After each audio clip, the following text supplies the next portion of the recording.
नमस्कार दोस्तों, स्वागत है आप सभी को आज की क्लास में। आज हम लोग प्राइमरी हेल्थ केयर का आगे का महत्वपूर्ण क्वेश्चन देखने जा रहे हैं और आज हम लोग मैक्सिमम क्वेश्चन कवर करेंगे और कल से होगा तो टॉपिक चेंज करेंगे।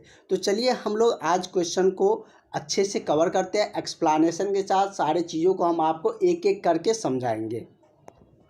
तो क्वेश्चन क्या कर रहा है कि स्वर तंत्र, इससे पहले का सारा क्वेश्चन हम लोगों का हो गया है। लगभग 4 क्लासेज हम लोग इसका ले चुके हैं, मतलब इसका 4 लेक्चर आपका हो चुके हैं। तो 4 मतलब कि इसका क्लास हुए हैं। जो भी कैंडिडेट अभी तक इसका चारों क्लास नहीं किए हैं या जो भी कैंडिडेट क्लास अभी तक ज्वाइन नहीं किए हैं, वो सारे कैंडिडेट इस नंबर पर कॉल करके व्हाट्सअप करके क्लास में जुड़ जाइए 70 50 87 29 96, क्योंकि अब आपके पास बहुत ज़्यादा समय है नहीं। अक्टूबर में आपके बहाली का प्रोसेस शुरू होंगे और अक्टूबर का अब ज़्यादा समय है नहीं, इसलिए आपकी तैयारी होनी चाहिए। और हम लोगों का लगभग तीसरा टॉपिक ये चल रहा है और उसमें और भी क्वेश्चन बाकी है, वो सब भी क्वेश्चन हम लोग करेंगे। लेकिन आप लोग क्लास में जुड़े रहिएगा तो धीरे धीरे आपकी तैयारी बहुत ही बेहतर हो जाएंगे। तो चलिए बिना देरी के हम लोग क्लास स्टार्ट करते हैं। कह रहे हैं कि स्वर तंत्र की दीवार में कितनी उपास्थि होती है। स्वर तंत्र क्या होता है? जैसे कि हम लोग सांस जो लेते हैं ना, उसमें बहुत सारा उसका सांस लेने का मतलब कि द्वार है, जैसे कि कह सकते हैं नलिकाएँ हैं या उसका स्वर तंत्र है। जैसे कि नेसल कैविटी होता है जो कि नसा छिद्र है, उसके द्वारा हम लोग क्या करते हैं सांस लेते हैं। उसके बाद अंदर जाता है और उसके बाद उसी क्रम में क्या आता है, ग्रसनी आता है, नसा छिद्र, नसा कपाट। उसके बाद आपका आता है ग्रसनी के बाद स्वर तंत्र आता है, जिसको इंग्लिश में क्या कहते हैं, लैरिक्स बोलते हैं। क्या करते हैं? LARYNX, लैरिंक्स बोलते हैं। इससे क्या कहते हैं, इससे आवाज़ जो हम लोगों का निकलता है वो इसी के माध्यम से निकलते हैं। इसको वॉइस बॉक्स भी कहा जाता है। चलिए इसका फिगर हम लोग जानते हैं, उसके बाद हम लोग इसके बारे में और डिटेल्स में समझेंगे। कहाँ पर है वो आपको दिखा देते हैं फिगर में कि लैरिक्स होता कहाँ पर है। ये क्या करता है कि ग्रसनी या एक ग्रसनी को श्वास नली से जोड़ने का कार्य करता है। तो चलिए वहाँ पर हम लोग फिगर से समझते हैं। में आप देख सकते हैं मतलब कि आप लोग अपने पे मत लीजिएगा कि मेरा फिगर है, ये एक जनरल फिगर है। यहाँ पे हम लोग नसा कपाट होते हैं, मतलब कि यहाँ से हम लोग क्या करते हैं, नसा छिद्र है ना, सांस लेते हैं, इसके माध्यम से अंदर जाते हैं। उसके बाद इसी मतलब कि नसा छिद्र के माध्यम से नसा कपाट बोलते हैं इसको। इसके बाद हम लोग क्या, लेरेक्स कहाँ पे, यहाँ से शुरू होता है यहाँ तक, मतलब कि क्या आता है, ये लेरेक्स का पार्ट है जिसको वॉइस बॉक्स भी कहा जाता है। और ये क्या है, ये ग्रसनी को श्वास नली, ये ग्रसनी जो है ना, इसको मतलब कि ये ग्रसनी को श्वास नली से क्या करता है, जोड़ने का कार्य करता है। आप देखते हैं कि ग्रसनी को क्या करता है, ग्रसनी को श्वास नली से क्या करता है, जोड़ रहा है। और यह कितने मतलब कि उपास्थियों से बना रहता है, तो ये हम लोग जानेंगे। लेकिन आप फिगर में समझ गए कहाँ पर होता है। तो ये हमारे गर्दन वाला जो पार्ट है, वहाँ पर मुंह से गर्दन के बीच में जो वहाँ पर ये होते हैं। ये अवस्थित कहाँ पर है, इसके बारे में भी हम आपको डिटेल्स में बताएंगे। तो चलिए आप लोग ये समझ गए, ये मतलब क्या है कि स्वर तंत्र के द्वारा श्वास नली को मतलब क्या करता है, स्वर तंत्र जोड़ने का काम करते हैं। तो ये मतलब कि स्वर लैरिक्स यहाँ पर है ना, ये लैरिक्स को हिंदी में स्वर तंत्र कहते हैं। तो ये आपका मतलब कि यहाँ पर है, यहाँ पर मतलब जो बिगेस्ट ब्रैकेट से डिनोट किया गया है, ये इसका भाग है। तो चलिए हम लोग क्वेश्चन पे आते हैं। तो ये कहाँ पाए जाते हैं, तो ये मतलब कि आपका यदि हम इसका अवस्थिति की बात करें कहाँ पर उपस्थित है, तो ये ग्रसनी के नीचे पाए जाते हैं। ये फिगर में हमने आपको दिखा दिए। ये कह रहा है कि स्वर तंत्र की दीवार कितने उपास्थि से बने थे। इसको इंग्लिश में कार्टिलेज कहते हैं, कार्टिलेज। कार्टिलेज को जोड़ने का कार्य कौन करता है, उपास्थि का। मतलब कि कार्टिलेज क्या करता है, तो ये जोड़ने का कार्य करता है, ये भी हम लोग जाने थे। तो उपास्थि का यदि हम बात करें तो ये 9 उपास्थियों से मिलकर 9 उपास्थि कार्टिलेज की जो टुकड़े होते हैं उसके द्वारा ये बने होते हैं और यह आवाज़ निकालने में सहायक होते हैं। अगर ये उससे पूछा जाए कि उपास्थि का क्या वर्क है, तो ये आवाज़ निकालने में सहायक आता है। एक क्वेश्चन इस तरीके से पूछ सकते हैं कि स्वर तंत्र का दूसरा नाम क्या है, तो इसको वॉइस बॉक्स भी कहते हैं, क्योंकि ये आवाज़ निकालता है। इसको वॉइस मतलब इसमें कह सकते हैं स्टोर रहता है, तो इसको वॉइस बॉक्स के नाम से भी जाना जाता है। इसका करेक्ट आंसर आप लोगों को क्या हो जाएगा, 9 हो जाएगा। यह कितने कार्टिलेज उपास्थि से बने होते हैं, तो 9 उपास्थियों के टुकड़े से ये बने होते हैं। इसका 9 उपास्थि का लेयर होते हैं, उसके बनने में जो उसका लेयर है उपास्थि का वो 9 होते हैं। ठीक है, इसका correct answer option number D हो जाएगा। पूरे एक्सप्लेनेशन के साथ आपको बताएंगे ताकि आपको कोई कन्फ्यूजन ना रहे। किसी भी तरीके से उससे रिगार्डिंग कोई भी क्वेश्चन पूछता है तो आप उसको निश्चित ही आंसर करके आइएगा। अगला है कि फेफड़े में गैस के आदान प्रदान किस अंग की भूमिका होती है।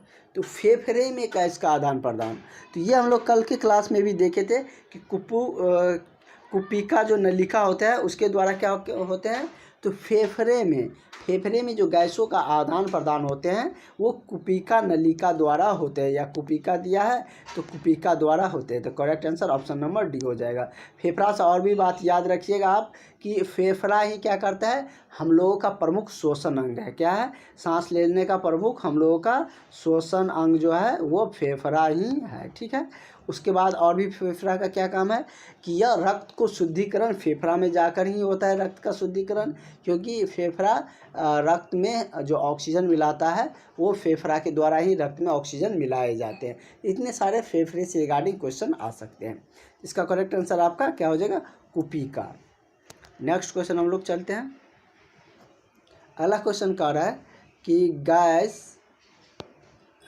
गैसों के विसरण के लिए कौन सा अंग ज़्यादा सतही क्षेत्र उपलब्ध कराता। सतही मतलब क्या, सतह जैसे क्या कोई चीज़ का, ये मतलब क्या हो गया, इस पर कोई चीज़ रखा हुआ है, मान के चलिए इस पर बॉल रखे या चेयर आप रख रहे हैं या और भी बहुत सारा ब्लैक बोर्ड रख रहे हैं, ये क्या हो गया, उसके लिए सतह का काम हो गया। तो वही कह रहा है कि गैस के विसरण के लिए कौन सा अंग ज़्यादा सतही क्षेत्र उपलब्ध करवाता है। तो ये कौन करवाता है, तो वायु कोश करवाता है। कौन करवाता है, वायु कोश करवाता है। तो करेक्ट आंसर आपका ऑप्शन नंबर आपका बी सही हो जाएगा। ठीक है, नेक्स्ट क्वेश्चन की तरफ बढ़ते हैं। आज हम लोग क्वेश्चन ज़्यादा करेंगे। अगला क्वेश्चन कर रहा है कि एपिग्लोटिक्स का अर्थ क्या होता है। जो एपिग्लोटिस है उसका क्या अर्थ है, क्या उसका मतलब कि उसका कार्य क्या है। ये क्वेश्चन ये है कि उसका कार्य क्या है। जो एपिग्लोटिक्स है उसका कार्य के बारे में आपसे पूछ रहे हैं, जैसे कि भोजन निकालते समय सांस मार्ग को बंद मतलब कि बंद नहीं होने देता है, मतलब ये इसका फंक्शन है। या भोजन निगलते समय कणों को श्वास नली में जाने से रोकता है, क्योंकि भोजन कभी कभी श्वास नली में भी फंस जाता है, ये भी आप सबको पता है। तो या भोजन को निगलते समय सांस मार्ग को बंद कर देता है, ऐसा तो होगा नहीं, क्योंकि अगर भोजन खाते समय अगर सांस नहीं लेंगे तो जिंदा कैसे रहेगा, सांस वाला पार्ट तो हमेशा चलते रहता है। तो ये कार्य तो बिल्कुल गलत हो गया, ये दो पर सोचिए। तो ये इसका ये भी कार्य है, यह भोजन निगलते समय सांस मार्ग को बंद नहीं होने देता है। जब आप भोजन खा रहे हैं तो उस समय भी सांस चलते रहे, इसलिए मतलब कि एपिग्लोटिक्स का कार्य यही है कि वह सांस मार्ग को भोजन करते समय बंद नहीं होने देता है। दूसरा एक इसका और एक कार्य है कि भोजन को निगलते समय कर्ण को, जो आप भोजन का कर्ण लेते हैं, जैसे चावल खाए रोटी खाए तो उसको छोटे छोटे टुकड़े में मुंह में क्या करते हैं, जो कि दांत फाड़ने चीरने का काम करते हैं मुंह में। ये हमने आपको बताए थे कौन से दांत, इंसियर और मोलर, प्री मोलर, इस तरीके से हमने आपको बताए थे। रदनक, चवर्नक, अर्धचवर्नक, कौन का क्या फंक्शन है, ये सब हमने पिछले क्लास में बता दिए हैं। जो भी क्लासेज नहीं किए हैं वो क्लास देख लीजिएगा, वहाँ पर आपको पूरी डिटेल्स में मिल जाएंगे। ज़्यादा दिन नहीं हुए, 5-6 क्लास पहले पढ़ाए थे उसको। तो जब छोटे छोटे अंग में, छोटे छोटे पार्ट में जो हम लोग खाने का जो खाद्य पदार्थ को तोड़ते हैं मुंह में, तो उसका मतलब या तो हंसी या किसी तरीके से ऐसे हो जाता है कभी कभार कि उसका कण क्या होता है, श्वास नली में चला जाता है। तो उसको रोकने का जो कार्य है, तो वो क्योंकि वह तो ओपन रहते हैं, तो उसको रोकने का कार्य इसी का है। किसका, तो एपिग्लोटिक्स का। एपिग्लोटिक्स का 2 कार्य हो गया, एक तो सांस खाते समय सांस नली को बंद नहीं होने देता है, दूसरा इसका कार्य है कि भोजन निगलते समय कण को श्वास नली में नहीं जाने देता है, उससे जाने से रोकता है। इसका दोनों सही है, तो ये ऑप्शन सही हो जाएगा, मतलब कि बी एंड सी दोनों सही है। सॉरी, मतलब कि इसमें क्या है, बी एंड सी होगा, ये ए नहीं होगा। मतलब कि कह रहा है कि भोजन निगलते समय सांस मार्ग को बंद नहीं होने देता है, होने हम इसमें देखने में थोड़ा सा मिस्टेक हो गया, सॉरी। तो ये नहीं होगा, ये होगा, मतलब कि भोजन निगलते समय सांस मार्ग को बंद कर देता, मतलब कि निगलते समय जो ये सांस मार्ग होता है ना, उस समय वो बंद हो जाता है, ये इसका फंक्शन है। अगला है कि श्वास नली का सामान्यतः लंबाई कितना होता है, जो आप लोग सांस लेते हैं उसकी लंबाई कितना होते हैं। और भी बहुत सारी चीज़ें हमने आपको बताए थे कि मतलब कि श्वास नली और जैसे कि हमारे बॉडी के और भी चीज़ें होते हैं, उसका क्षेत्रफल या उसकी लंबाई के बारे में हमने चर्चा भी किए थे। तो इसका कितना होता है, 10 से 12 सेंटीमीटर होता है। कितना होता है, तो हम लोगों का मानव का जो श्वास नली होता है उसकी लंबाई कितना होता है, 10 से 12 सेंटीमीटर। और सबसे लंबा किसका होता है, जीव जंतुओं में तो वैसे भी बड़ा होता है, लेकिन सबसे बड़ा किस में होगा अगर आपसे पूछा जाए तो ये होता है जिराफ में। किस में होता है, जिराफ में। क्योंकि श्वास नली आप देखते हैं कि जहाँ से सांस लेते हैं वहाँ से लेकर नाक से लेकर नसिका कपाट से लेकर मतलब कि जुड़ा हुआ रहता है, तो डायफ्राम तक ये मतलब कि जुड़े हुए रहते हैं। तो आप जिराफ के देखते हैं कि जो पेट वाले जो भाग होते हैं डायफ्राम वाले, वो कितना अंदर रहता है, उसका गर्दन कितना लंबा रहता है, तो वहाँ से वो जुड़ा हुआ रहेगा यहाँ तक, डायफ्राम तक। तो मतलब क्या, तो इसका सबसे बड़ा होगा। तो श्वास नली की लंबाई हम लोगों में 10 से 11 भी कहीं दिया रहेगा, तो आप कंफ्यूज मत करिएगा, 10 से 12 के बीच में होता है, 10 से 12 सेंटीमीटर के बीच में दिया होता है, या कहीं पर 10 से 11 सेंटीमीटर भी रहेंगे। तो आप जो भी रहेगा आप उसको आप समझ लिए कि कितना रहता है, वही है कि आप समझिए रहिएगा तो आपको कहीं दिक्कत नहीं आएंगे। वही सबसे बड़ा की हम बात करें तो कहाँ होता है, जिराफ में होता है, ये भी हम आपको बता दिए, ठीक है। और इसके रिगार्डिंग और भी हम बात करें तो ये मतलब कि क्या कहता है, ट्रोकिया के बाहर कार्टिलेज को सुरक्षा प्रदान भी इसके द्वारा किया जाता है। तो चलिए नेक्स्ट क्वेश्चन की तरफ बढ़ते हैं। इसका तो correct answer option number C हो गया।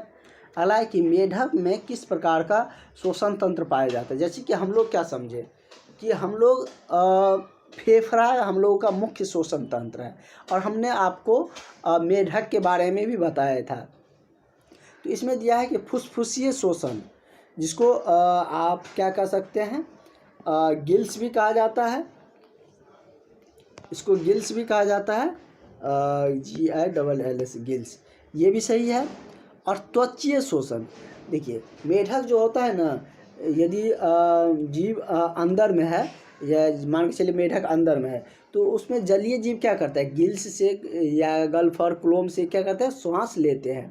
वही यदि टेडपोल मेढक का बच्चा है तो उसमें भी वही रहेगा। लेकिन एक ऐसा भी मेढक होता है जिसको निष्क्रिय मेढक कहते हैं, जो भूमि के अंदर पाए जाते हैं। कभी कभार देखते हैं जब खुदाई होते हैं तो भूमि के अंदर से कुछ मेढक निकलते हैं, वो अलग टाइप का होता है, उसका स्ट्रक्चर भी पानी वाले मेढक के स्ट्रक्चर से थोड़ा सा डिफरेंट रहता है।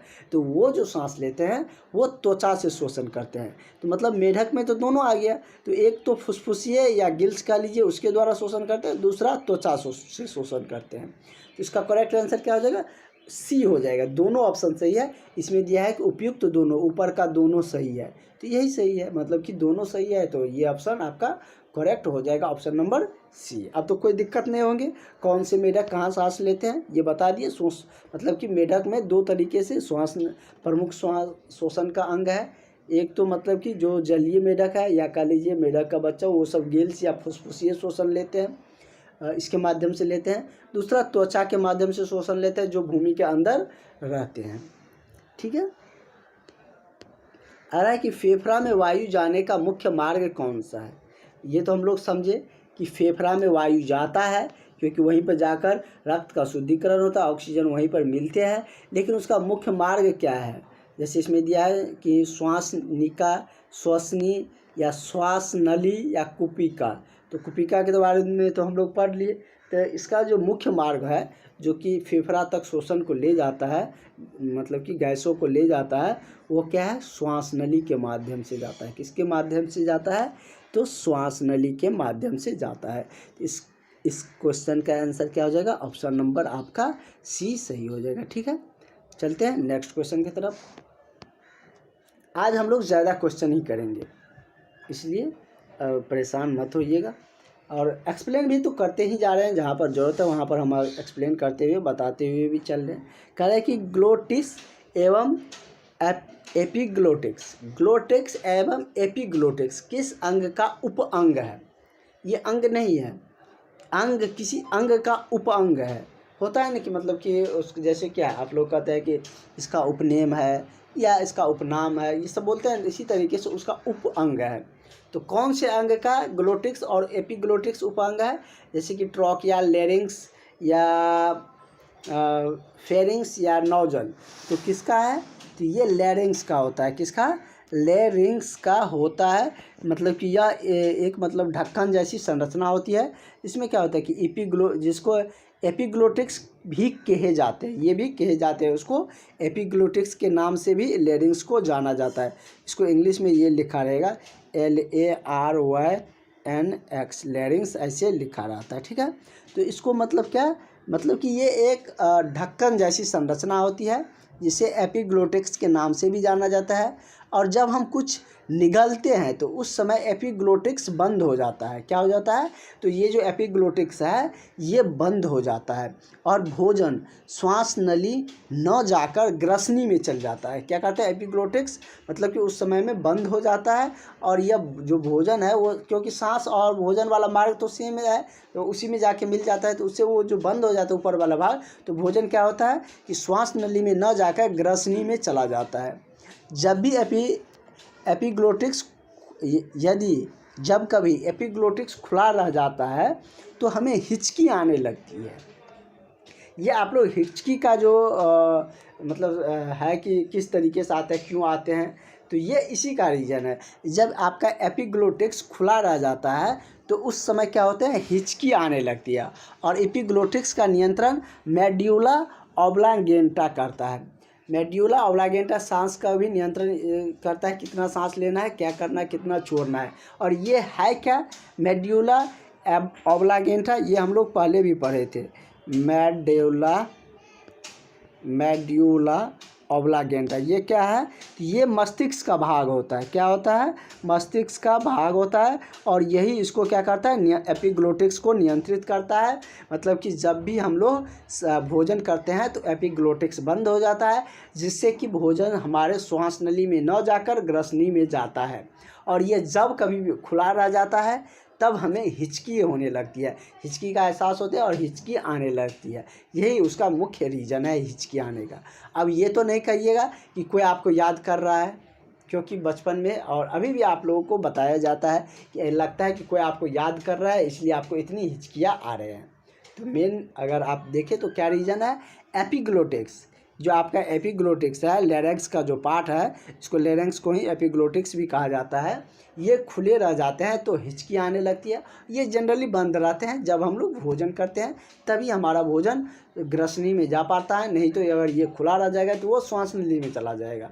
और इसको नियंत्रण कौन करता है? तो इसको नियंत्रण मेड्यूला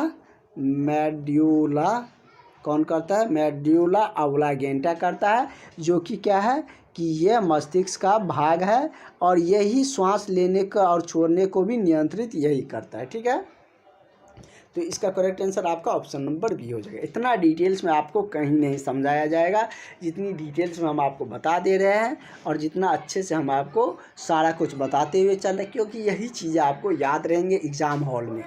और अगर एक दो बार पढ़ते हैं तो आपको क्वेश्चन याद रहेगा, लेकिन जो हम स्टोरी टाइप में जिस तरीके से हम आपको बता रहे हैं तो ये सब आपको एग्ज़ाम तक याद रहेगा। कभी आप जब आपका टेस्ट सीरीज स्टार्ट होंगे तो उस समय देखिएगा कि जो हम आपको बताए रहते, जो हम बोले रहते हैं, वो सारे चीज़ आपको कितना बेनिफिशियल होते हैं आपको क्वेश्चन बनाने में। टेस्ट सीरीज भी जल्द स्टार्ट होंगे, इसलिए जो भी कैंडिडेट अभी तक क्लास नहीं ज्वाइन किए हैं वो सारे कैंडिडेट इस नंबर पर कॉल करके व्हाट्सअप करके क्लास ज़रूर ज्वाइन कर लीजिए। ठीक है, और ज़्यादा लंबा क्लास अभी आप लोग का हो भी नहीं रहा है, इसलिए आप लोग पूरी वीडियो देखा करिए, पूरी क्लास अटेंड करिए। बहुत सारे कैंडिडेट क्लास अटेंड नहीं करते हैं। अभी आप लोगों का क्लास चैनल पे ही प्रीमियम चल रहा है, कुछ दिन में ऐप पे आ जाएगा। तब तक आप लोग जितना हो सके अपने फ्रेंड के पास शेयर करिए, ताकि हमें भी मोटिवेशन मिले और कैंडिडेट क्लास से जुड़ सके। ठीक है, और उसके बाद जितना टारगेट है उतना पूरा जाने पर हम लोग ऐप पे चलेंगे। उसके बाद है नेक्स्ट क्वेश्चन हम लोगों का रहा है कि बाएं एवं दाएं फेफड़ा का औसत भार क्रमशः कितना होता है? 23 औंस या 19 औंस या 19 औंस, ये यूनिट है मापने का। फेफड़े का औसत भार मतलब कि कितने औंस में होते हैं, ये आपसे पूछ रहे हैं। तो ये मतलब कि जैसे कि इसमें अगर हम देखें तो इसका जैसे कि औंस में ही है, 3 ऑप्शन तो उसी में दिया है।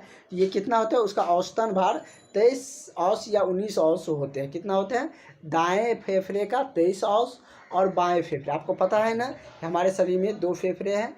यदि आपसे क्वेश्चन पूछा जाए कि हमारे शरीर में कौन जोड़े में उपलब्ध है, फेफड़ा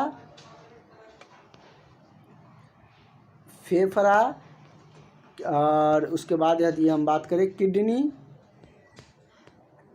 आई, कान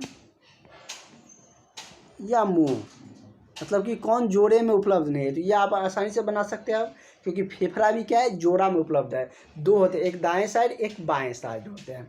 तो फेफड़ा मतलब दाएं साइड वाले जो फेफड़ा है उसका वजन अलग होता है, बाएं साइड वाला का अलग होता है। दाएं साइड वाला का 23 औंस होता है, ये मापने का उसका इकाई है, और बाएं वाला का 19 होता है और दाएं वाला का 23 होता है। तो इसका करेक्ट आंसर क्या हो जाएगा, ऑप्शन नंबर ए हो जाएगा। उसका औसतन भार कितना होता है, तो दाएं वाले का 23 औंस और बाएं वाले का 19 औंस होते हैं, फेफड़े का औसतन भार होते हैं। फेफड़ा के बारे में हमने आपको बहुत कुछ बताया। यह मानव के वक्ष गुहा में पाए जाते हैं। यह मानव का मुख्य श्वसन अंग है। इसकी संख्या 2 होती है। दाएं फेफड़ा बड़ा होते हैं, ये आप यहाँ पर देख ही रहे हैं कि दाएं फेफड़ा बड़ा होते हैं, बाएं फेफड़ा छोटे होंगे। फेफड़ा प्यूलरस मेम्ब्रेन द्वारा ढका रहता है। फेफड़ा को फुसफुस भी कहा जाता है, और आपने देखे थे कि मेढक भी फुसफुस के माध्यम से क्या करता है, सांस लेता है। यदि आपसे पूछा जाए कि मानव का सबसे प्रमुख श्वसन अंग फुसफुस है, या बहुत सारा ऑप्शन रहेगा, तो अगर फेफड़ा नहीं दिया है तो फुसफुस को ही फेफड़ा कहा जाता है। तो फुसफुस को फेफड़ा भी कहा जाता, फेफड़ा को फुसफुस भी कहा जाता है। फेफड़ा रक्त में ऑक्सीजन को मिला देता है। ये आपको हमने बहुत बार बताया है कि फेफड़ा ही क्या करता है कि रक्त में ऑक्सीजन को मिला देता है। रक्त को शुद्धिकरण भी फेफड़ा करता है, इसीलिए रक्त का जो फेफड़ा में जाकर ही रक्त क्या होता है, अर्थात शुद्ध होता है।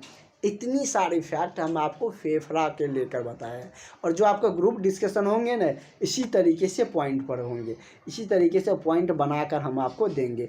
इसलिए हम आपको कह रहे हैं कि अपना अपना ग्रुप जल्दी से जल्दी बना लीजिए। आपका डिस्कशन जिसका जितना जल्दी बनेगा उसका उतना जल्दी ग्रुप डिस्कशन स्टार्ट हो जाएगा। अब देखें कितना क्वेश्चन फेफड़े से बन सकता है, और सारे हम आपको बता दिए।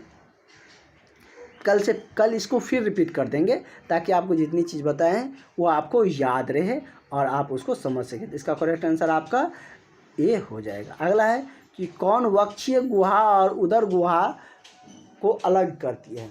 गुहा 2 तरीके होते हैं, वक्षीय गुहा और उदर गुहा।